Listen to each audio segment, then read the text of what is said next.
none of that was there last night.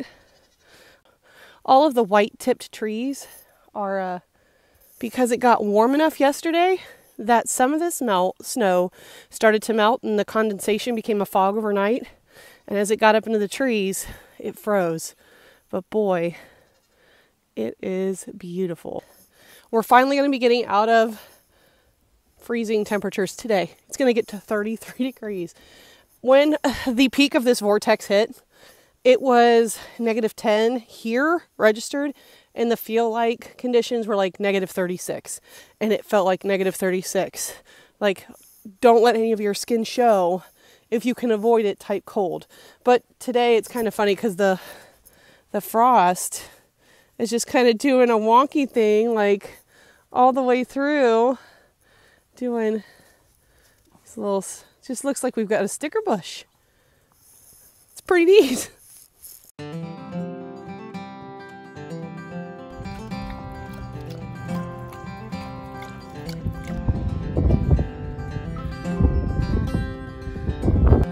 So we just came out of that terrible, terrible cold, and I was really worried about my bees, and I don't have any problems with these guys right now. It looks like all three I mean, it's a highway over here, babe. You can see behind me that we've got a lot that are coming out because we're in the 50s. So this time last week, because it's Friday, we were at an actual temperature of like -9 or -10, and the feels like temperature was -36. And we had flash freezing after lots of rain. So I was really concerned that my bees were not going to make it through that. You guys can see all the hives are alive and kicking out. I even came out here with a thermal when it was really cold, and I could pick up a thermal on these guys and that small hive back there, but not CC hive. But it looks like CC hive is alive and well, unless we have a dead colony and there's robbing, which we talked about going in either today or tomorrow to just put in some sugar at the top over paper to kind of act as a moisture control, because it rained a lot for our big freeze, so that's why we were worried about moisture, and we didn't do quilt boxes. So that would be the quick thing to do on these guys. What do you think, babe? I know, like last night, Keeper and I were talking about yeah, bees don't poop in their hives. They go out to poop and they come back. They're super hygienic. So now they're coming out and they're using the potty. It's warm enough to leave. 6. 54 today. It was -36 a week ago. 36 plus 54 equals 90. We've had a 90-degree swing from Friday last week to Friday this week.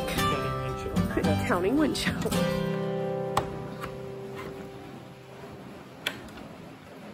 Good morning. I just don't want to be out in the rain. You guys know I have to close up this side before I let the goats out. Go on. Go on. Up, Ren. Good girl. Looks like you guys have already been out in the rain. Go on. Go on. I got to close it up and we'll go let the goats out and you can go in the barn. Go on. One at a time, girls. Someone's got to go, though. Good girl. Go on, Ren. Go on, big girl. Rennie. Go on. Go on out.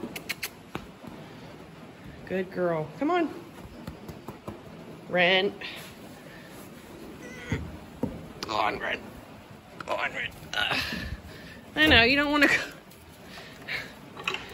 Someone would say donkeys are ornery.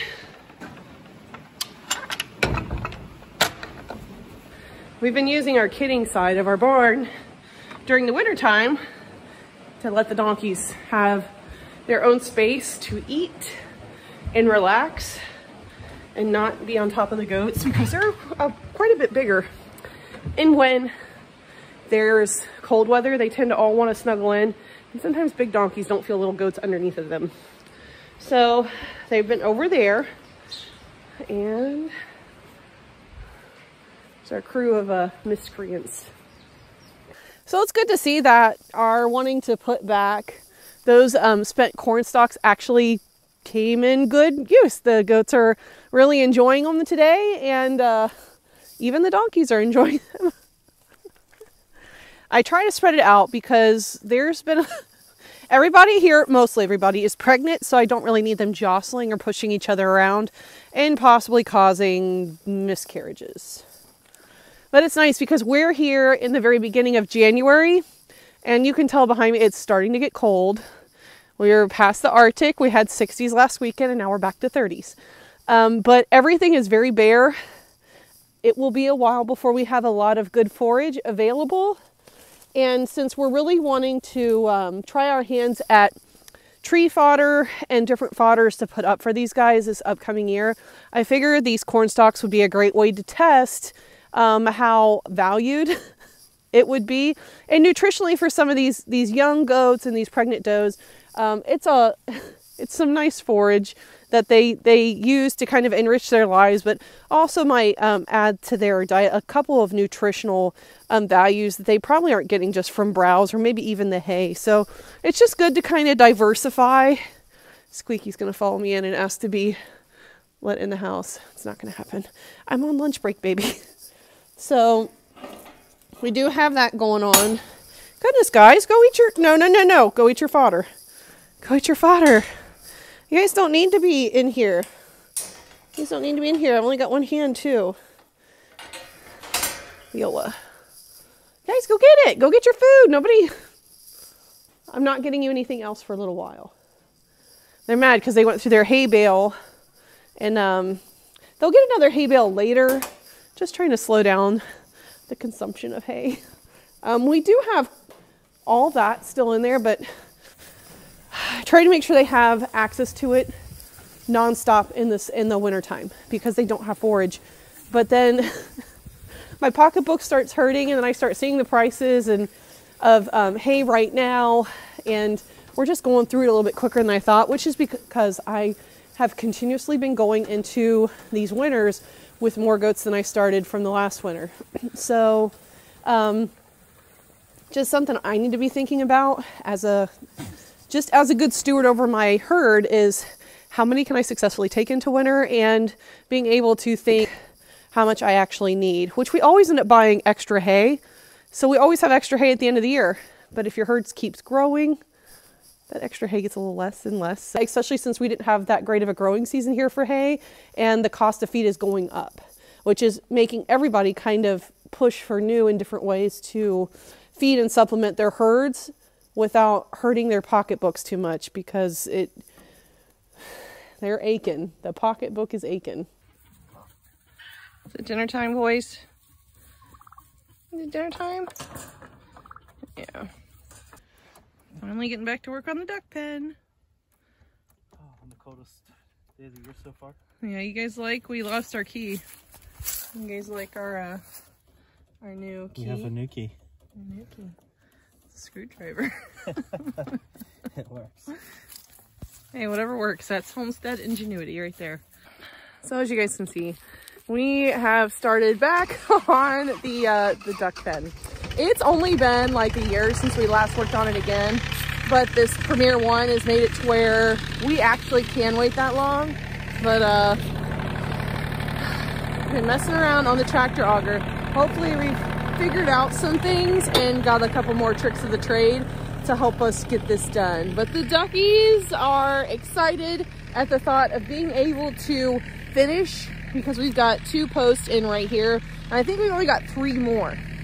And then from there, back in this area, we're gonna be putting up the duck houses up on stands. But now it's just seeing if we can get this done.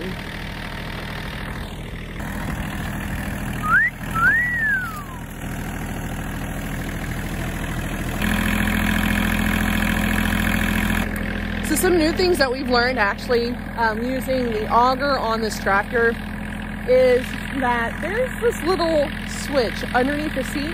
It's kind of like a little turn toggle, and it controls how fast that arm comes down. We had it opened all the way up, so literally if you let off at all, like it just slung down. So we've tightened that up so that even when we let it feed, but that's kind of helping us to steer so that it's not like a runaway auger. Not to mention, we've actually moved up some things on the arm too to steady it up, and so that we can lift that arm higher. and we're making it so that there's not a lot of play back on that 3-point. And I'll show you what I mean. You guys can see here that we've just got some of these brass nuts that we put on here to make it so there's not a lot of play, so that Mark can actually do this on his own, because sometimes I need to be doing other things, or I've been busy canning a lot lately, so he's had to take control of this project. Well, you figured it out. In the freezing weather. In the freezing weather. It's going to be 50s in a couple of days. We couldn't just wait, could we? Can't wait for, so. We've got all those right there, and then we've just, what did you say, just 2 more? 2 more main posts, and then you get to pick a post where you want the gate. Yeah, so the plan here is that we're going to probably put a gate up either here on this end or down here between these 2 posts, because we're going to use the Premier 1 fence to rotationally graze these guys. There's also going to be, right back here, there's going to be a gate right there as well, so that we can take Premier 1 out that way if we want, so that we can just graze these guys as much as they see fit. I mean, whatever we do to cut down on the feed bill will make Mark a happy man, right, baby? Do a quick show on that cool post down there. That's, oh my God. We have a cool custom curve too. Right here is the line for the fence, and then look how this one just curves on out. That is its calling was supposed to be a bow. It's supposed to be a bow. Dad joke incoming. But so for this one, I don't know what we're gonna do. We've contemplated pulling it out. It's just gonna hold wire, so it's not. Yeah, I mean, these are not goats, these are not hogs, these are not anything that will really test fence. They'll try to go under it, but they won't test it like other livestock will. So we can probably get away with just leaving it. And we thought we'll either rip it out if we feel like it, or like where it starts to bow here, we're gonna actually run like a 2x4 or like a 1x whatever, and just roll it. Yeah, and just as it bows up here. Yeah, a 2x8. And just run it from the bottom up so that we have a nice level area to put our wire and our boards on, because we're not quite sure how we're going to do the rest of the wiring or what kind of fencing we're going to have here. We just know it's coming, but that's going to make a doozy for anything, because it's just, yeah, we have 3 options. We have either picket fence up there if she wants it, because she loves picket fence, and that's up by the garden. Every woman wants a white picket fence. Side, or wire fence to match the back side. So you guys can see we've got that wire, the fencing over here, which is wire on the bottom held down by a board, and then 3 boards on the top. We could do that. We could do Premier 1. We could do regular hardware cloth or like poultry fencing, or we could do the white picket. I personally want a combination of what I've got going on over there and a white picket fence to come about halfway down. Because what woman doesn't want a white picket fence? It's like everybody's dreams. We've been really busy, guys. We got a lot to catch up on. I got a lot of things to catch you guys up on. But yeah, let's see what other goat shows slowed us down for a bit. They were productive, but they did slow us down, but they did take time away on our weekends. And for homesteaders that work full-time jobs on top of homesteading, the weekends are a much coveted piece of time to do projects, relax, to catch up around here. And I took quite a few of them away from us to haul trailers to shows for the goats, because life is about more goats. Feels that way.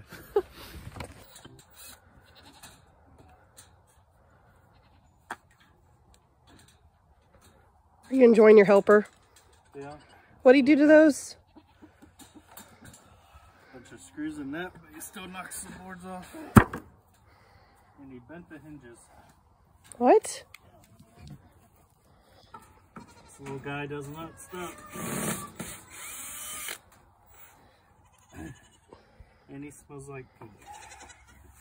I hope the girls are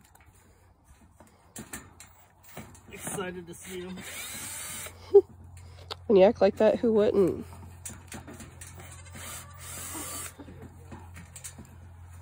Yeah, that's these hinge plates.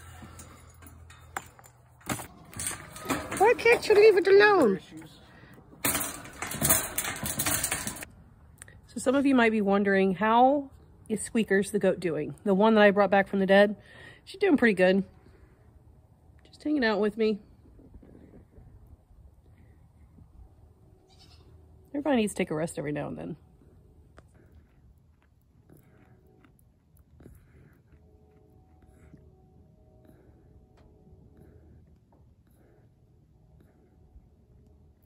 Oh, there comes back up the cud. A little bit more chewing.